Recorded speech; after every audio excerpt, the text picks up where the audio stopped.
Without further ado, we know that my stuff is in the lockbox here. We know that it's in what's called the strong box, which you get for free if you order that. I just want to say thank you again to what you guys do in Charity Heroes Austria. And if you guys want to know about more about her charity or what you're doing, then come to the VIP room, see us, and make sure to get a picture with her as well, and post it and tag Charity Heroes Austria. And make sure to also talk to the people that are doing blockchain for good. These are really amazing initiatives. All right, now let's get into our fireside chat. We're going to take just 15 minutes and talk with the former head of gaming at Samsung and Apple executive. All right, so if you want to talk to Natty about this, she'll be outside with Serenity Shield and also in the VIP area. Thank you very much. Thank you very much. Okay, man. Can you hear me, brother? Can you hear me? Can you hear me? You guys know that song from the 80s? He can't hear. This guy's only from the US.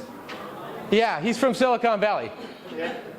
Yeah, so his time is money.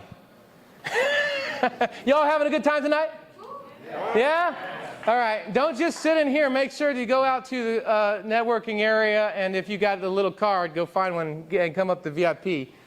Crypto Mondays does it a little bit different than DLT Austria. Austria is like a lot of almost like speeches and things like that. Crypto Mondays, we do mostly networking, party, and then we have a fireside chat in the middle. So, can you hear me? Can you hear me? Wait, nod your head if you can hear me. Okay. Okay, we can hear you now, Farsh. Yeah?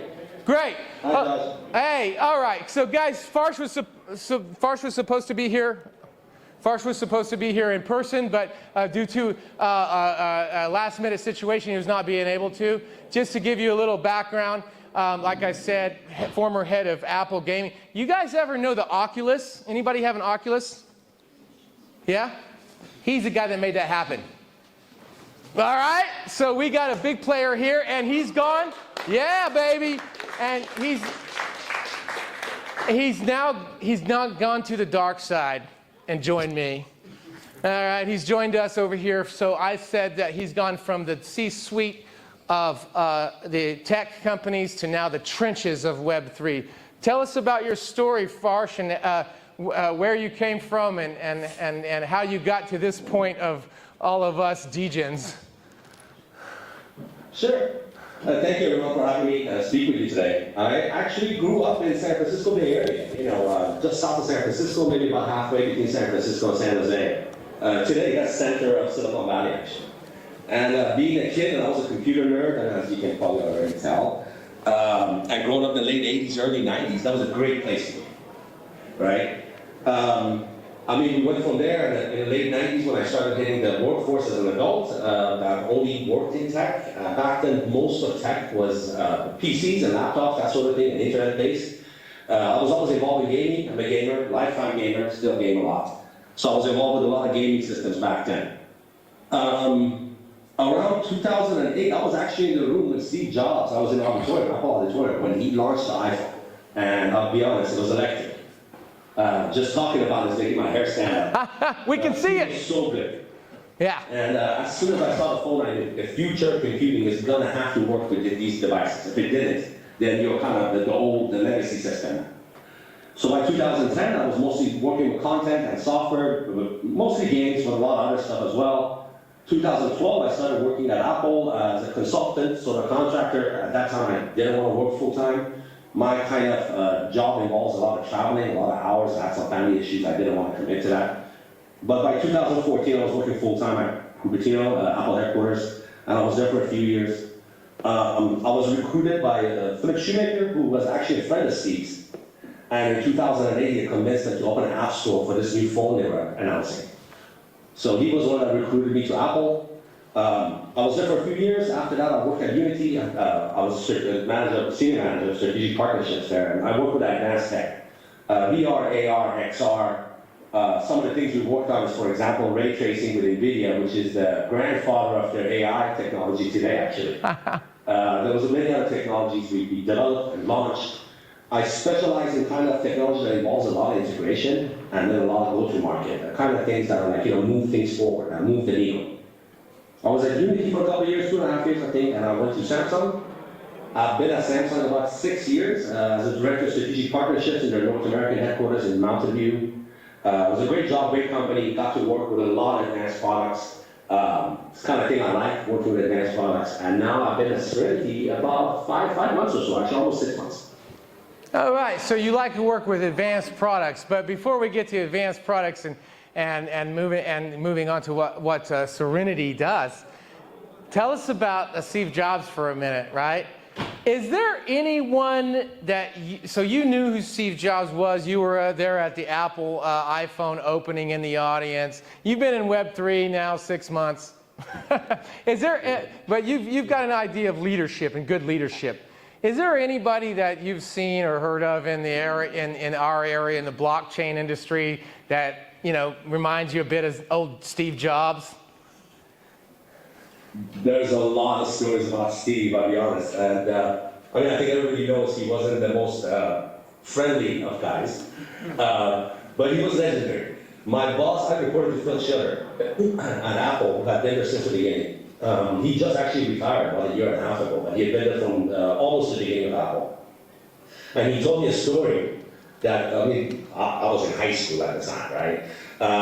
But when he was having problems with Wozniak, and they were about to launch the new, when they were replacing the Mac out with the new systems. And they were in the room, they had gone into the auditorium earlier, and Steve was practicing, was getting ready to launch the product. Wozniak apparently runs in and goes up, and at this time they were doing it in Seattle, and they have the Seattle Philharmonic as the band there. Wozniak goes up to him and starts kind of arguing with him, like, what do you mean you're discontinuing my team? Like, you're not even an engineer. You don't build anything. We build this stuff, and you gotta let my guys go. And he was a little upset about it. My boss told me, Steve, when I went blinking an eye, he's like, do you see the band over there? I went there earlier today, and I asked the conductor, I know what the musicians do. They play the music, and I pay them for it. Why am I paying you? And the guy told him that, well, I play the musicians. So he told Wozniak, I play the engineers. I don't design the stuff. Okay. And I remember that always stayed with me. So composition. He was a bit of a composer, a bit of an artist. Okay. And so yeah, you saw a lot of opportunity in the advanced tech of blockchain and Web3. What made you make the transition over to coming to Serenity? Why is Serenity such an awesome company that would bring you from your Samsung executive role? What's so cool? Sure, it's a leap of faith. Leading a senior director position at an established company and our fairly large salaries, it's a leap of faith. But I was offered jobs at Web3 companies at Polygon. I was offered a job at Immutable a few years ago, and I just didn't think the technology was mature enough. Let's just be honest. Web3 is hard to use, right? Yeah. That's why it's not been widely adopted, because it's difficult to set up wallets and seed phrases and all kinds of stuff. And I just didn't think that was going to have the adoption at that time. Serenity was different. We had a different vision. When the CEO, the two founders, talked to me and told me what they were thinking and where they're going, and showed me what they had filed with the patents and that sort of thing, I thought, hey, finally, this is something that could be adopted actually with a lot of masses. It's crazy that this is next level technology, and we still have to write down phrases on a piece of paper and post it and hope you don't lose it, right? But Serenity was doing away with all that, and I thought it was a great opportunity to get in, and like I told you, I like products, man. I like to work with advanced stuff. I was always this kind of nerd. I like to play with the new next, I guess who doesn't, right? So I thought it would be a great opportunity. Okay, great. Okay, and so what about this technology? Because we're here in Austria, and this is a very easy crowd in Austria. No, Austria's a tough crowd. They're not like America. They're not just going to buy something because it's shiny and pretty. They need to know that it works, and they need to know that it works well. How does this biometric card work, and why should we trust in this biometric card? And thank you very much. Can I just see that biometric card? Thank you. Oh, I got it! We're working with IDEA on biometric card. The reason we work with IDEA is because they're the largest in the world in biometrics. And in fact, most of us like have a US passport, and most of the people there probably have European passports. All of your biometrics are done by IDEMIA. US military, most of the militaries in the Western world, NATO, intelligence services, tens of thousands of banks. Many others use IDEMIA because IDEMIA is the top in biometrics. They have never been hacked.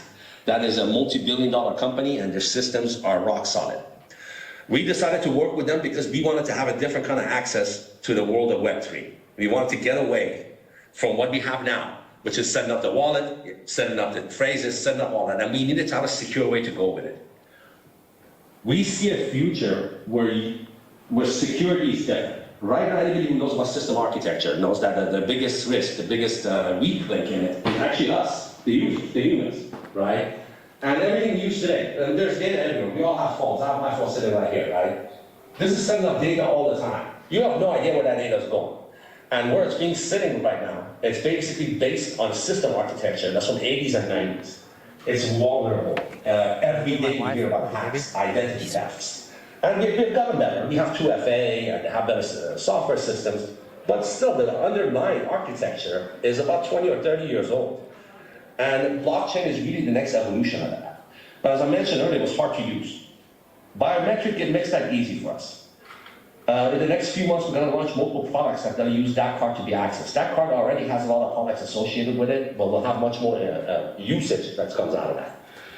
There'll be no more logout, no more passwords, no 2FA, nothing to access your accounts remotely in any way, unless somebody steals a card and cuts off your thumb and takes that with it as well.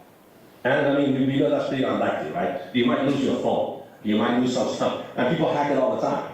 But having a card like that gives us an opening into the world that we wanted to introduce. Great. Well, I mean, but so if what do you mean they have to cut out my tongue?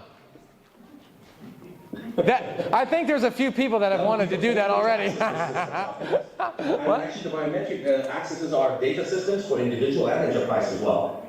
As well as what we're adding later on is financial services to it. It already has a cold wallet on it, right? Right. It already comes with the data storage, already has the inheritance and the recovery option in it where it'll automatically store your seed phrases for you. And even if something happens to you, you can recover it. Or if something happens to you, pass it to your heir. Let your next of kin know that something's happened to this guy. Here's his account information. So in the future, in the next few months, we'll have a lot more services that gets added. So he can see you. So this is my next generation. So you're talking about my heir. Here's my heir right here, Layla Van Lang. So she could have everything that's on this card, and you can make sure that she gets it in case some fairy witch comes and doses me with some of her magic dust and takes my card. Doesn't matter. The inheritance program is going to make sure that Layla can get that, right? Yeah, you can pass all your crypto to her, if something happens to you. Is that cool, Layla? You want my Bitcoin? So. She's like, yeah, she wants a Bitcoin. All right, give it up for Layla Van Lang. Thank you. Thank you. And Angelica. Okay, great. So we know about how that works and stuff like that. Today's the big Christmas party for Vienna. You know anything about Vienna? Oh, I know. I've been to Vienna many times. Actually, I used to date a Viennese girl up until about 2 years ago. So I've been there many, many times. I love Vienna. I like their food. I like the people. I like the nightlife. That's why everybody comes to Vienna, because they're dating some Viennese girl, right? And then they end up getting here stuck, and then they end up having 2 kids. It is special. Well, you know what? It's really special in the wintertime and Christmas time, right? And so we have the Vienna Christmas markets, and then we also have the DLT Austria Christmas party. And I want to say thank you very much for sponsoring, and for Serenity for sponsoring a Christmas party. And unfortunately, you can't be at the rooftop of the 33rd floor where we have the VIP.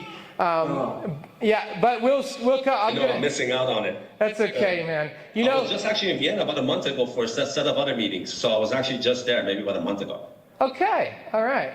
So, we'll come back and have you back here, and I'm going to do Crypto Mondays with you in Dubai, and then hopefully we'll also do a couple in India. So I think I got 1 minute.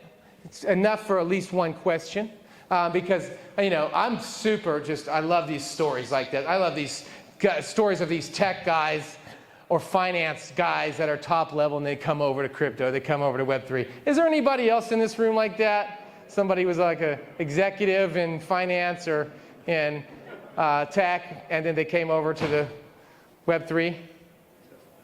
Man, dude, you are the OG of the room here, man. So thank you again for that, Farsh. Is there any questions for Farsh Fallah about Serenity Shield or about Steve Jobs? Do we have some physical cards here? Oh yeah. So what's the launch date? When can we get our card? And how much is it? Can you divulge that information? You got a launch date? This is going to be sub $100, the product. As you know, we're a deep in company as well as having real world assets. We're different than other blockchain companies I've seen, as most other blockchain companies have their access points and all that sitting on traditional systems like AWS or Azure. We don't. That sits on our own. We have points of presence across the world. We're building many more, and all the access points for that card will go through our own systems, and they'll be available early January. We're going to market early January. All right, and you guys got a huge community already in the DACH region. And you got a token that's on Bitpanda, BitGet, and some other exchanges. So they got a token. It's an altcoin that's going to skyrocket when their product comes out. That's what I've been told, at least, not financial advice. But so excellent. So we'll come see you in Dubai for the launch in January, man. I look forward to hanging out with you guys. Thank you very much, and thanks to Farsh for coming in from Silicon Valley. Thank you. All right. Okay, brother. We'll talk to you soon. All right. Thank you. Thank you. Thanks, everybody. Wonderful moderator. We'll see you again in a bit. Yeah. So that will be very insightful, very interesting. Before we get to it, we have two more short presentations. I know we've had a lot of presentations today. There's so many